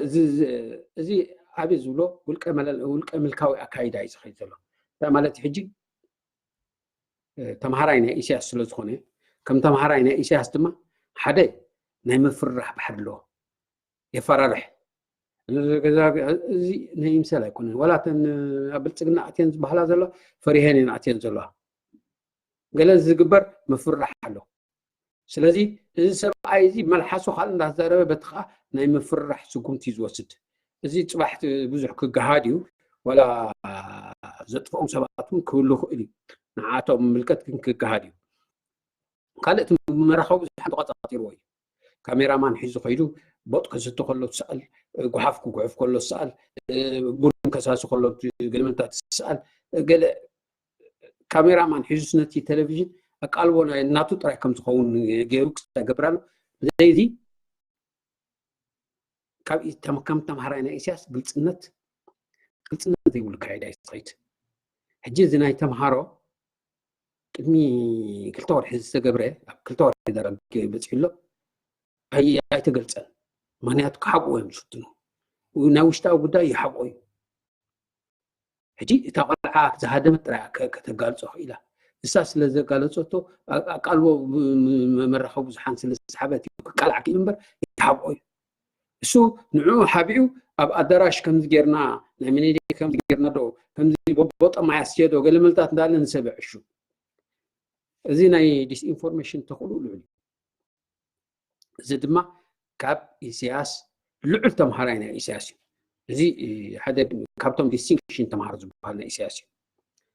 ስለዚ እዚ ሰብኣይ እዚ ምጥምዛዝ ኣቃልቦ ናይ ህዝቢ ዝበሃል ነገር ኣሎ ሓደ ነገር እንድሕር ጋጢምዎ ሓደ ነገር ክገብር ኣለዎ ሕጂ ኣብዚ ግዜ እዚ ሓደ ዓብ ቅልውላው ጋጢምዎምሽ ሓደ ቅልውላው እንድሕር ጋጢምዎ ከመይ ጌርካ ከምዚ ኢሳያስ ክራይስ ኣድሚኒስትሬሽን ገለ መልታት እንዳለ ዝዛረብ ቅልውላው እንድሕር ጋጢምዎ ከመይ ጌርካ ነቲ ቅልውላውቲ ንህዝቢ የተዓሻሽዎ ሕጂ ኣብ ከምዚ ዓይነት ቅልውላው ናይ ሚኒስተራት ምውራድ ናይ ወያነ ዝነበሩ ሚኒስተራት ኣልይዎም ገለ መልታት ገለ ተባሂሉ ሕጂ እቲ ማስ ሜድያ ናብኡ ንክኸይድ ኣይሰርሐሉን ምክንያቱ በዚሑ ኣብ ተደጋጋሚ ከምኡ ዓይነት ሲስተም እዩ ዝጥቀም ሓደ ነገር ክገብር እንድሕር ኮይኑ ልክዕ ከም ተምሃራይ ናይ ኢሳያስ ክገይሽ ኣለዎ ንሱ ገይሽ እታ ትስርዒት ትፍፀም ንሱ ኣብ ዝገሸሉ ካብ መጀመርያ ንሱ ገይሹ እቲ ኢንጂነር ናይ ዳም ተቐቲሉ ናይቲ ሚሌኒየም ዳም ገለ ገይሹ ተምሃሮ ተጨውየን ገለ ኩሉ ነገር ልክዕ ከምታ ናይ ኢሳያስ ኣካይዳ ይዝኸይድ ከም ዝግበር ኢሉ ምሂርዎ ንሱ ኣይትግብሮ ኣሎ ማለት እዩ ካልእ እዚ ሰብኣይ እዚ እቲ እሙን ተላኣኺ ናይ ባዕዳውያን እዚ ድማ በዓላቶም ዝዛረብሉ ዘለዉ ሕጂ ኩሎም ንዕኡ ኣቐሚጦም ንኢትዮጵያ ከምድላዮም ዝውርዋ ከም ዘለዉ ይዛረብሉ ንሱ ድማ ደጋጊመ ነጊሮክመ እንካ ኮልስትራይ ኣይትዛረብ ዝበልናካ ትገብር እንካ ክሰርሕ ኣይትበል ኣብኡ ከለካ ንሕና ክንቅልበካ ኢና ኢሎም ኣብ ቁፅጥር ኣትዮም እየም እዚ ዝረአ ዘሎ ኩነታት ናይ ኢትዮጵያ ነታ ኮሚሽን ምርጫ ወይታ ምርጫ ቦርድ ትበሃል ተቆፃፂርዋ እዩ ተቆፃፂርዋስ ከመይ ጌራ ብመምርሕናቱ ትሰርሕ ከምዚ ኢሳያስ ኮሚቴታት ወፅአን ክሰርሓ እንድሕር ጀሚረን ንዕኡ ፀብፃብ እንዳሃባ ከመይ ገይሩ መምርሒ እንዳሃበ ይጠቃውየን ከምኡ ከም ትኸውን ገይርዋ ይታ ምርጫ ቦርድ ስለዚ ካብቲ ግንቦት ዝነበረ ናብ ነሓሰስ ገይሮም ኣለዉ ይድንድንዎም እዮም ዘሎ ሕጂ ፈታትንዎም እዮም ዘሎ እንታይ ተቃውሞ መፆም ሕጂ ፅባሕቲ ነሓሰ ክረምቲ ስለ ዝኾነ ውሕጅ ምተሓላለፍ የለን ክትቅየር እያ ከምኡ እንዳገበርካ እንታይ ትሰርሕ ፅቡቅ ገይሩ ተማሂር እዩ ካልእቲ ከም ፖፕሊስት ምዃኑ ነጊረኩም ይቐድም ሕጂ መልሓሱ ብዙሕ እንዳተዛረበ ሰብ ዝዕሹ ልክዕ ከም በዓል ሞሶሊኒ እዩ ሞሶሊኒ ንህዝቢ ጢልያን ኩሎም ሆፕ ኢልዎም እዩ ስዒቦም እዮም ክምድር መዓት እዩ ሞሶሊኒ ብዙሕ ስለ ዝምድር እታ ፓርቲ ፋሽዝሞ ትበሃል ካልእ ገይሩ ክስታይ ገይሩ ኣብ ናይ ዕደና ስርሓት ከይዱ ምሸቃሎ ክበልዕ ክፃወት ገለ ምልታት መደረታት ኣኪቡ ንሸቃሎ ክስምዕ ገለ ሞሶሊኒ ፖፕሊስት እዩ ከምኡ ስለ ዝኾነ ድማ እዚ መንእሰይ ሞሶሊኒ ከምዚ ዓይነት ዓቕሚ ዘለዎ ገለ ተባሂሉ ጢልያን መሪፆሞ ድማ ዳኮቶም ኣስጅዎም ሂትለር ካብቶም ፖፕሊስት እዩ መዲሩ መዳዲሩ ሓደ ካሪዝማ ሰብ እዩ ነዛ ምልእቲ ጀርመን ሆብ ኢልዋ ድማ ንዕኡ ጥራይ ዘይኮነስ ንጎረባብቶ ከይተረፍኹም ኣነ ኣህሊቕዎን እዚ ከዓ ልክዕ ፖፕሊስት እዩ መደረ ገይሩ ሰብ ክዕሹፍቱ ዕላምኡ ግን ናይ ምግባጥ ንስፍዓን እዩ ክሳብ ኦሮሞቶም ዝበዝሕና ኢና ንኢትዮጵያ ጥራይ ዘይኮነስ ንኣፍሪቃ እውን ከነመሓድር ዝግባአና ሕጂ እቲ ዝበዝሐ ክፋል ኣብ ኣፍሪቃ እቲ ዝበዝሐ ህዝቢ ኦሮሞ እዩ ዝዛረብ ኣሎ ከምዚ ኣርያን ፒፕል ዝብል ነበረ ኦሮሞ ኣብ ኢትዮጵያ ኣለዉ ኣብ ኬንያ ኣለዉ ኩሎም ተሓባቢሮም ድማ ኦሮሞ ንኣፍሪቃ ክመሓድርዋ ክእሉ እዮም ንኣፍሪቃ ብዙሕ ክገብሩላ ክእሉ እዮም ወዘተ እንዳበለ ብዙሕ ይዛረብ ዘሎ ስለዚ እቲ ዘመነ ቴክኖሎጂ ስለ ዝኾነ ክሳብ ክንደይ ክስጉም ይኽእል እዚ ኣብ ኢትዮጵያውን ክወፁ ክእል ዶ ኣይክእልን ንሪኦ ዘለና ሓደ ሓቂ እዩ ስለዚ ብዙሕ እቲ ኩነታቱ ንከታተሎ ኣለና እቲ ኩነታት ግን ኣንጻር ረብሓ ናይዞም ፖፑሊስት ዝኸይድ ዘሎ ከመይ ክውዳእ እዩ ፅባሕ ክንሪኦ ኢና ማለት እዩ ምክንያቱ ኣብ ኢትዮጵያ ኣጋጢሙ ዘሎ ኣብዚ ግዜ እዚ ሓደ ምጭዋይ ናይ ተምሃሮ ዩኒቨርሲቲ ኣጋጢሙ ኣሎ እዞም ተምሃሮ ብፍላይ ብዝሒ ደቂ ኣንስትዮ ዘለዎም ተምሃሮ ልክዕ ከምዚ ናይ ቦኮ ሃራም ተጨውየን ኣለዋ ሕጂ ኣብ ልዕሊአን ክወርድ ዝኽእል ስነ ኣእምራዊ ካልእ በደላትን ካልእን ቀሊል ኣይክኸውንን እዩ ድሓር እዞም ተጨውዮም ዝበሃል ዘለዉ ደቂ ድኻታት እዮም በቲ ኣብይ ደቂ ድኻታት የላጉፅልኩም ገለ እንዳበለ ዛረብ ደቂ ድኻታት እዮም ዝጋጢምዎም ዘሎ ስለዚ ክሳብ ክንደይ ሓደገኛ ምዃኑ ኣብዚ ሓፂር ግዜ ክገሃድ ኢና እዚኣቶም ብፍላይ ደቂ ኣንስትዮ ተምሃሮ ዩኒቨርሲቲ ኣጋጢሙ ዘሎ ኣብዚ ሓፂር ግዜ ሕጂ ዋላቶም ኣርቲስት ብምሉኦም ተስእትስኡ ስለ ዘለዉ ብምሉእ ኣርቲስት ድማ ዓብይ ስም ስለ ዘለዎ ገለ ተዛሪቡ እንዳተባሃለ ብዙሕ እዩ ዝዝረበሉ እቲ ማስ ሜድያ እዋዓዋዕ ኣሎ እዚ ጉድለት ድማ ናይ ኣቢ ምዃኑ እንዳተጋህደ ከይድ ኣሎ ወላ ኣቢ እውን ጨውይዎም ክኾን ይኽእል እኮ እዩ ብሕጂ ንሪኦ ማለት እዩ ካልእ እዚ ምዕፃዊ መንገድታት ኣብ ውሽጢ ኢትዮጵያ ሓደ ተቃውሞ እንድሕርሎ መገዲ ተዓፁ እዚ ኖርማል ኮይኑ እዩ ኣብ በዓል ምዕራብ ናይ በዓል ወለጋ ብርቱዕ ኩናት እዩ ዝካየድ ዘሎ እቲ ኩናት ድማ ዋላ እቲ ፌደራላዊ ሰራዊት ምስቶም ገለ ክፋላት ናይ ኦሮሞ ኣብ ውግእ ኣትዮም ዘለዉ ምስኣቶም ገጢሙ መዕለቢ ክገብር ኣይከኣለን ብኩናት ከማን ክስዕሮም ኣይከኣለን ስለዚ ኣብ ወለጋ ብርቱዕ ኩናት ይካየድ ከም ዘሎ ነዚ ኩናት እዚ ድማ ከመይ ይካየድ ከም ዘሎ ንምዕባጡ ኩሉ እቲ ኮሚኒኬሽን ተዓፅዩ ዘሎ ስልኪ የለ መራኸቢ የለ ገለ መልታት የለ ሃይማኖታዊ ግጭት ኣብቲ ላዕሊ ጥሩ ዝበፂሕ እዩ እዚ ምዝማት ባንክታት ኣብ ዝለዓለ ጥሩ ዝበፂሑ ጥራይ ዘይኮነስ ኢትዮጵያ ናይ ዝቕባበ ኩነታት ኣጋጢምዋ ኣሎ ኣብዚ ግዜ እዚ ብር ሓፂርዎም ኣሎ ምክንያቱ እዚ ገንዘብ ዝመት እዩ ዘሎ ኣበይ ኣቱ ኣሎ ሕጂ እቲ ሲርኩሌሽን ወይ ምዙረት ናይ ገንዘብ እንድሕሪ ሓፂሩ እቲ ሃገራዊ ባንክ ገንዘብ ከውፅኡ ሕጂ ቢልዮናት እዩ ዘውፅእ ዘሎ ድሓር ከዓ እቲኣቶም ከዓ ክፍንዎ እዮም ኣብ ዝቕባበይ ኣትያ ኢትዮጵያ ዘይሕጋዊ ኣፅዋር ኖርማል እዩ ብዶባት ብገለመንታት ክሳብ ብነፈርቲ ኣትሽካእቱ ተታሒዙ ተባሂሉ ዝዝረበሉ መስደምም ነገራት ኣለኑ ብዘይካዚ ድርቅን ኣንበጣን ኣብ ሕማቕ ኩነታት ኣለዉ ኢትዮጵያ ኣንበጣ ብዓብይ ዕስለ ኣብ ውሽጢ ኢትዮጵያ የፅንቶም እዩ ዘሎ ክቆፃፀርዎ እውን ኣይከኣሉን ድርቂ ኣጋጢሞዎም ኣሎ ሓገዝ ከዓ ናይ ወፃኢ ሓገዝ ሓቱ ኣለዉ እዘን ዩኒቨርሲታት ዕፀዋያን ዘለዋ ዕፀዋ ጥራይ ዘይኮነስ ኣነ እዚ ዩኒቨርሲታት ናይ ኢትዮጵያ ኣብ ሓፂር ግዜ እውን መፍትሒ ክረክብ እዩ ዝብል ትፅቢት የብለ እዩ ምክንያቱ ኣብ ከምዚ ዓይነት ኩነታት ናይ ተምሃሮ ዩኒቨርሲቲ ምጭዋይ ብምሉአን 50 ዝኾና ዩኒቨርሲታት ኣለዋ ብምሉአን ክትሳእ እዩ ዝግበአን ምክንያቱ ንኩሎም ኣካሎም ስለ ዝኾኑ ተምሃሮ እንድሕር ኮንካ ተምሃራ ኢኻ ግን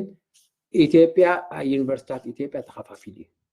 ብብሄራት ብዓልየት ብወገን ብገለመልታት ተኸፋፊሉ ስለ ዝኾነ ሓድነት የብሉን ንዕዶም ኣብ ምቅታል ይዕፆ ከዓ ስለ ዘሎ ዩኒቨርሲታት ክትስእ ኣይክእልን እዩ ዩኒቨርሲታት ክትስእ እንድሕር ዘይክእል ኮይኑ ሓድነት ዘለዎን ዩኒቨርሲታት ክቆማ ኣብ ሓፂር ግዜ ኣብ ኢትዮጵያ ኣይክከኣልን እዩ ምክንያቱ ሱር ሰዲድ እዩ እዚ ሓድሽ ናይ ለውጢ ሃዋርያት ተባሂሉ ኣብ ኢትዮጵያ መፅኡ ዘሎ ነዚ ነገር እዚ ዓሚቑ ሰራውር ሰዲድሉ እዩ ስለዚ ዘሎ ተኽእሎ ፀቢብ ኮይኑ ይስማዓኒ ብዝኾነ ኣነ እዚ ናይ ኢትዮጵያ ዝያዳ ኩሉቲ ንኢትዮጵያውያን እኳ ዝምልከት እንተኾነ ንዓና ፀሊልና ስለ ዘሎ ኩልኻ ኤርትራዊ ብዛዕባ እዚ ኩነታት እንታይ ይመስል ክትፈልጥ እቶም ዘይተከታተሉ ንክትፈልጡ ክሕግዘኩም ኢለ ክስታይ ገይረ ዘለኹ ሕራይ እንድሕሪ ንእሽተይ ዓቕሊ ዘለና ኮይኑ ሕጂ ብዛዕባ እተን ናይ መጀመርያ ደቂ ኣንስትዮ ናብ ሶራ ዝተሰለፋ በዓል መን እየን ስለምንታይ እንታይ ኣጋጢምዎን ንእሽተይ ክዛረብ ክፍትን እየ ምክንያቱ ታሪክ ስለ ዝኾነ ኣይርሳዕ እዩ ታሪክ እዚ ጀጋኑ እየን ብከምዚ ኣጠፋፍኣ ድማ ክጠፍኣ ኣይግበአን እዩ ስለዚ ተን ቀዳሞት ምሁራት ደቂ ኣንስትዮ ኤርትራውያን ናብ ሓርነታዊ ገድሊ ህዝባዊ ሓይልታት ሓርነት ኤርትራ ዝተሰለፋ በዓል መኔነ ናብ ህዝባዊ ሓይልታት እየ ዝብል ዘሎ ሕጂ እታ ኣነ ኣፀቢቐ ዝፈልጣ እታ ኣበራሽ መልክዕ ኣበራሽ መልክዕ ኣብቲ ኣነ ዝነበርኮ ዩኒቨርሲቲ ስለዝነበረት 4 ኪሎ ማለት እዩ ኣብቲ ሳይንስ ፋካልቲ ኣብኡ ስለዝነበረት ሓደ ካምፓስ ስለዝነበርና ንፋለጥ ኢና ሕጂ ኣበራሽ መልክዕ 4 ዓመት ኣምና ጂኦሎጂ 4 ዓመት ተማሃሪት እያ ነይራ ምዚ ሕጂ ናይ ማዕድን ኣመሓዳሪ ዘሎ ብኤርትራ ሽዑ ኣብ ሓደ 4 ዓመት ነይሮ ክልቲኦም ሽዑ ክትምረቕ ትፅቢት ዝግበረላ ዝነበረ እያ ኣብ ከምዚ ዓይነት ኩነታት እንከላ ድማ ነቲ ዝነበረ ትምህርቲ ሃገራ ኣቐዲማ ንሶራ ተሰሊፋ ማለት እዩ ካልአይቲ ድሃብ ተስፋፅአን እያ ድሃብ ተስፋፅን ኣነ ብልቃዕ ኣይፈልጣን ኣብ ሶራ ምስ ኣተኮ እየ ዝፈልጣ ኣብቲ ዩኒቨርሲቲ ግን ኣይፈልጣን ምክንያቱ 6 ኪሎ ስለ ዝነበረት ንሳ ናይ ስነ ሕብረተሰብ ሶሽዮሎጂ ዘፅንዓት ኣብ 4 ዓመት ዝነበረት ሓሳቡ ራብዓይቲ ሳልሰይቲ ወርቁ ዘርኣይ ንሳውን ተመሳሳሊ ናይ ስነ ማሕበራዊ ስነ ሕብረተሰብ ዘፅንዓት ወይ ሶሽዮሎጂ ዘፅንዓት ኣብ 4 ዓመት ዝነበረት ተምሃሪት ዩኒቨርሲቲ ኣብ 6 ኪሎ እያ እታ ራብዓይቲ ማዓሾ ስማ በኣ ይፈልጦኒ ንሳ ናይ ካልኣይ ደረጃ ተምሃሪት ኣብ ኣስመራ ዝነበረት እያ እዚአን እንተን ቀዳሞት 4 ኣብ ሶራ ህዝባዊ ሓይልታት ዝተሰለፋ እዘን ሰባት እዚኣተን ተንቀዳሞት ተሰለፍቲ ኣብ ህዝባዊ ሓይልታት ኮይነን ነቲ ውድብ ሓደ ምስሊ ሂቦንኦ ነይረን ምክንያቱ እቲ ውድብቲ ገስጋሲ እዩ ደቂ ኣንስትዮን ክስለፍኦ ጀሚረን ናይ ደቂ ኣንስትዮን ደቂ ተባዕትዮን ናይ ደቂ ኣንስትዮ መሰል ዝሕሉ ደቂ ኣንስትዮ ዝሳተፍኦ ወዘተ ወዘተ እናተባሃለ ሓደ ምስሊ ክረክብ ክኢሉ ነይሩ ግን እቲ ሓቀኛ ባህሪኡ ድሓር ይዝቕላዕ ኣብ ልዕሊ ደቂ ኣንስትዮ ዘለዎ ድሑር ትምክሕታዊ መስፍናዊ ኣረኣያ ድሓር እንዳተቐልዐ መፂ ማለት እዩ ስለዚ እዚኣተን ኩሉ ግዜ ማዕርነት ዝበሃል ኣብ ናይ ደቂ ኣንስትዮ ማዕርነት ዝበሃል ተሳታፍነት ዝልወካ ጥራይ ማዕርነት ደቂ ኣንስትዮ ዝበሃል ሕጂ እዚ ኣብይ ዝገብሮ ዘሎ 10 ሚኒስተራት ደቂ ኣንስትዮ ኣምፅአ ገለ መልታ እዚ ንማስ ሚድያ እዩ 10 ብላዕሊ ኮፍ ኣቢልካ ኣብ ካልእ ፅሑፋት ክንታይ ኣብ ከመይ ደረጃ ኣለዋ እተን ደቂ ኣንስትዮ ንማስ ሚድያ ኢልካ ንሃልክ ዝግበር ክስተያት እዩ ስለዚ ናይ ደቂ ኣንስትዮ ክሳብ ክንደይ እቲ ሕብረተሰብ ወይ ኣብቲ ስርዓት የሳትፈን በቲ ናታተን ብቕዓት ክሳብ ክንደይ እቲ ዝግበአን ቦታ ይህበን ዝበሃል ሕቶ ኣሎ ስለዚ ዘን ደቂ ኣንስትዮ እዚኣተን ተሰሊፈን ማዕርነተን ክረጋገፅ እንተኮይኑ ናታተን ተሳታፍነት ክህልዎን ስለ ዘለዎ እንዳር ተሳታፍነት ሃልይዎን ድማ እቲ ገስጋስ ባህሪ ናይቲ ውድብ ክግለፅ ይኽእል እዩ እዚ ግን ተሳታፍነት ስለ ዝኸለን መጀመርያ እቲ ኣድሓርሓሪ መስፍናዊ ኣባታዊ ባህል ክስታዩ ካብ መጀመርያ ተቃሊዑ እዩ ስለዚ እዘን ደቂ ኣንስትዮ እዚኣተን ስለምንታይ ዘይንምደብ ኢለን ሓታ ነይረን ቅድሚቲ ናይ 1973 ምስለፍ ንዓይ ቀዲመና እየን ዝስለፋ ከይተመደባ እየን ክዓፅርሓኒ ስለዚ ስለምንታይና ንሕና ዘይንምደብ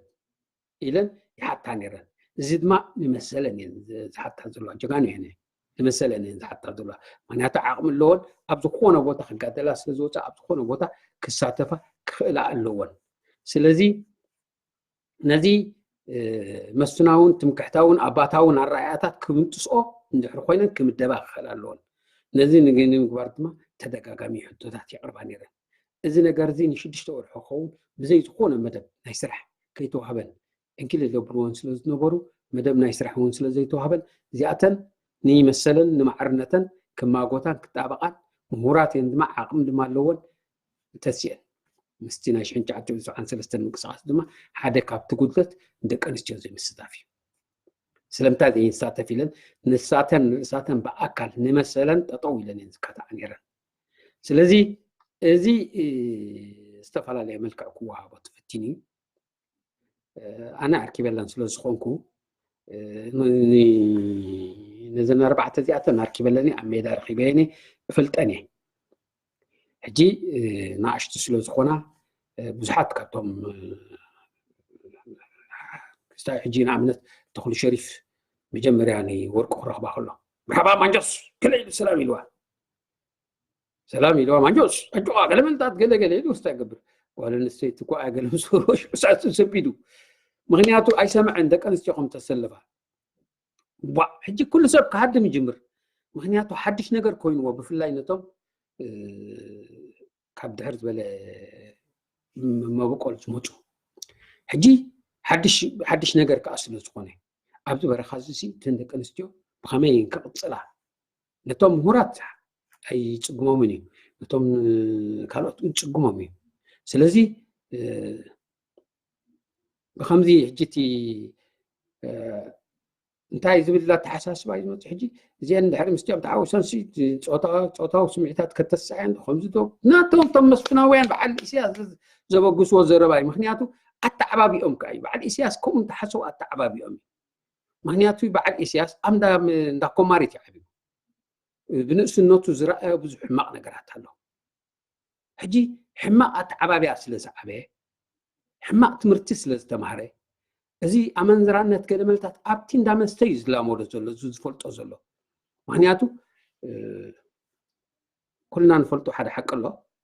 ተን ኣብያተ መስተታት ዝሸጣ ምስኡ ድማ ካልእ ናይ ኣመንዝራዊ ስራሓት ኣለዎ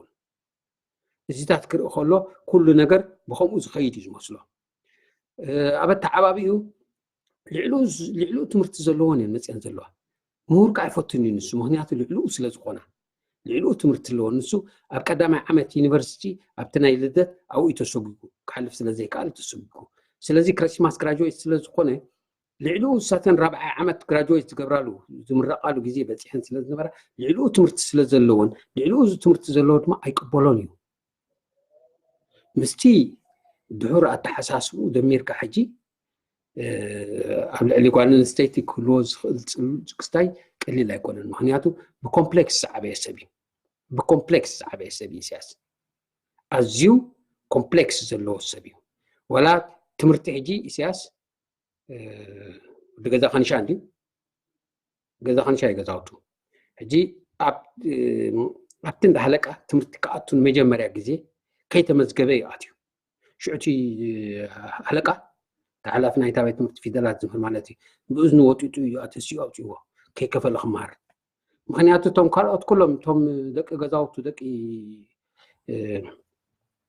اذا خنشا ابيت مرتاعتهم كمهار كلهم نسود دونغو يجمير تورتي اذن ودزن كومبلكس بزح كومبلكسات زلو اساس ابا تعبابيو كمزي حدا خزارب تنحو بعد ما يزارب نورس تعبابي اطلع قال ملدا نفلطو من عند اساس اطبقنا نفلطو منا كما تعبابي حمزه عباي عسرت حدا سبات اب تاغزو ما بتيطا غزخنشا بين كم زخونت كمان كعبركم خويا سلازي نا تعبابي اصقم نيرو ببزح كومبلكس ببزح باس زعبي سبات يمي اب غزو እንዳተጨቃጨቀ زعبي سبي سلازي እዚ ሰብ እዚ ني زخونت ጓል አንስተይቲ ኣመንዝራ ኮይና ትረአዮ ምክንያቱ ካብቲ ናይ ንኡስ تعبابي እዚ ተበገሰ እዩ جنزي أتن دما بتي أباتاوي كم زي عين الدحر سد أتحساس فاتا هو يزريو كمدوبون هيكالن كمدوبون سلازي كال دما سلامتاي عين مدبن إلى المحتاجن كوني سلازي حتى أزلوا أخي زي كال دين حتى أزلوا كجبر لنا زجبؤه نعلم أن وطين تي قد لكو نقول لخام عرين هاد لي كانت تفانو انت زي كوينو سبك قادل وطيو تلاقي كاي تقبروني خا سلازي ابتنا يشحن تعبت سبعان سلستن ناقص مهورات مقصاص سمصه نساتن بنطفت كساتفا جميرن معناتو حدا كسكاس اتحساس بالون مهورات ينه كابتي الرايات وصا خلايك لانينه كسكس ينه بزيبو ابلع بدل تفصيمي اتبدل زبحل دما كسر هو نايقال حدا سم دحر سرح كليو سرح بنختلو قدنتي سلمتاي يتبني كون كنت ماغو كوبو سلازي زياتن تقولون يردي خمدبا وا اطيبو تقولون يرو مخنياتو كفل زين الله مع جون ذا برين مع يوهانس حرا له بعد زبا افركم حرا له عند كفل زين او خمدبا خلاني ابتي ناي فاينانس مش فعلت تصفيدان خمدبا خلاني أب ህዝባዊ ርክባት ምስ በዓል ድሩዕ ወላ ኣብቲ ናይ ከተማታት ህዝባዊ ርክባት ኣብኹም ዘባኸላን ነቲ ናይ ህዝቢ ጥርናፈ ገለመታት ከካይዳ ዓቕሚ ኣለወን ኣብቲ ክፍሊ ተዓሊም ከም ናይ ፖለቲካ መምህራን ኮይነን ነቲ ክፍሊ ተዓሊም ከካይዶ ክእላ እየ ኣብ ተዋጋእ ሰራዊት ኣትየን ከም ሰበን ዋዕዋዕ ክበሃላ ክእላ እየ ወላ ኣብ ወፃኢ እውን ክትምድበን ትኽእል ኢኻ ወፃኢ ተመዲበንካ ነቲ ኣብ ውሽጢ ኣብ ወፃኢ ዘሎ ናይ ደገ ማሕበራት ክጥርንፋ ተኽእሎ ነይሩወን ምክንያቱ ዓቕሚ ኣለወን ዓቕሚ ዘለዎም ሰብ ተኣሲረን እዚ ማእሰርቲ እዩ ስለዚ ንመሰለን ከኣጠጠው ኢለን ስለዚ ክግበረል ሓለፋ ኣይኮነን ሓቲተን መሰለን እየን ሓቲተን ስለምንታይ ዘይንምደብ እዚ ድማ እቲ ቁኑዕ ሓቀኛ ዝኾነ መግለፂ እዩ እዚኣተን ከምዚ ኢለን ብምሕታተንን ነቲ ጉድለት ናይቲ መሪሕነት ነቲ መስፍናዊ ኣባታዊ ኣረኣያታት ናይቲ መሪሕነት ስለ ዘቃልዕኦ ግዳይ ኮይነን ስለዚ ኢሳያስ ምስቲ ፎብያ ምስቲ ሕማም ፅልኢ ኣብ ልዕሊ ምሁራት ዘለዎ እሞ ከዓ ምስቲ ኣተዓባቢኡ ኣደ ኣሜሪካ ገለ መልታት እዚአን ደቂ ኣንስትዮ እዚአን ተሲአን ክስምዖ ዝኽእል ክስታይ ቀሊል ኣይኮነን ምክንያቱ ኢሳያስ ከምዚ ሰብ ሓስዮም ዝዛረቡ ዘሎ ብኮምፕሌክስ ይዓብዩ ኣነ ኣረጋጊፀ ክነግረኩም እየ ብኮምፕሌክስ ይዓብዩ ከዛ ከንቻ ይገዝኡ ልፋዕ እንዳበለ ወይ ሰከንደሪ ስኩል ብእግሩ እዩ ዝመላለስ ነይሩኒ መኮነን ዓርኪ በዓል ድሩዕ ዓርኪ በዓል ሙሴ እዩ ነይሩ ስለዚ ዘይንፈልጦም ክስታት ኣይኮነን በዓል ኣማንኤል ከዓ ኣማንኤል ሓንቲ ክፍሊ ድሕረ እዩ ነይሩ ኣማንኤል እቲ ዝሞተ ሓዊ ኢሳያስ ሓንቲ ክፍሊ ድሕረ እዩ ነይሩ ኣብ ካሃስ ዝመሃር ነይሩ ኣፀቢቕና ኢና ንፈልጦ ስለዚ ከምዚ ደቂ ጥልያን ኣተዓባቢኣ ገለ መልታት እንታይ ንክንሰምዕ ሎሚ ኢሳያስ ኣተዓባቢኡ ሓደ ካብቲ ንዕኡ ኣብ ከምዚ ብፅሒዎ ዘሎ ተዓባቢኡ እዩ ስለዚ እዘን ሰባት እዚኣተን ከምዚ ኢለን ክቃለሳ መሰለንን ግቡእን ኮይኑ እንዳተቃለሳ ከለዋ ልክዕ ከምቲ ነቶም ገስገስቲ ዓበይቲ ምሁራት ክኣስሩ ከለዉ ነዘን ደቂ ኣንስትዮ እውን ኣሲሮምን ወርቁ ዘርኣይ ድሕሪ ናይ 5 ዓመት ማእሰርቲ ኣውፅኦማ ኣበራሽን ደሃብን ግን ውእቢለን ተሰዊረን እንታይ ኣጋጢሞ ንፈልጦ ነገር የለን معشو جن هيدا أسرتن معشو هيدا أسرتن كن تنوصلهم قبل العلاء زي بهالكفتات يزورد نيرو والحنت وضعي وهبان نيرو جاءنا كتاب كلتشحن حداني حبريتا زلناتا كاون دحر يتخاطات الكون كلتشحن حدان جن أب اسمرا نايتا بوست أوفيس حلافيت كيرو ما نيرو معي 73 سنة تكاتاليت مخنياتو بوتا أحبواني من عاه زيتي سلازي إذن جاكانو حربينيا تحت زياتن بخمزي تصويرا تريفا زي يباديو سلازي نمثل كان محتاج سقوا مع الرعاية من ساعات لك نستيقظ ولا دك تعاتيو تمهروا نمثل كاتطعم بال هوت ولا أخذ كفلو الليخا معناته كاب دنين كات خيد مثل كات تجهزوا جزء نايسب كوين كات خيد نمثل كاتطعم بال كبرتيو زي عندما لومي زي شفلاق سرعات زي دحر شفلاق سرعات سمن أحسسوا بقانتلو دموقكم تكون السمن تاريخ كقول صحيح سلازي أنا نايزن جاكانو زياتن تاريخ كي تزارب كله كحل فايدة لني أزين سقوم تزقنا الرأي زنبرن سبعتينه دحر أبتودب بزوح عبر كتب كبرات تقولوا زنبرن ناي ديجري درجة بتحن زنبرة دكانستينه سلازي نزين سلاز خسرناين بخمس دماء تاريخاً كزازم سلازي يقولوا نزل عالم كنسكرن كنبرينا سلازي نلومي أدالي نوركو مدب أبزي أكو دي صباح جن قرب بزعبا توم سايتا أشيرهم زنبورو سمعوني إمامن يمان تشاينان نشتيك الزاربي من يمزوم سبات زياتهم كمي كتودي كنتاتهم أنا خي انتايزم تنانير مساعتهم نشتي كجلس كفتني سلازين نلومي سأني لكم سمعكوني ብጣዕሚ የመስግነኩም ናይ ሎሚ መደበይ ኣብ ዝወዲ ኣለኹ ፅባሕ ይረኸበና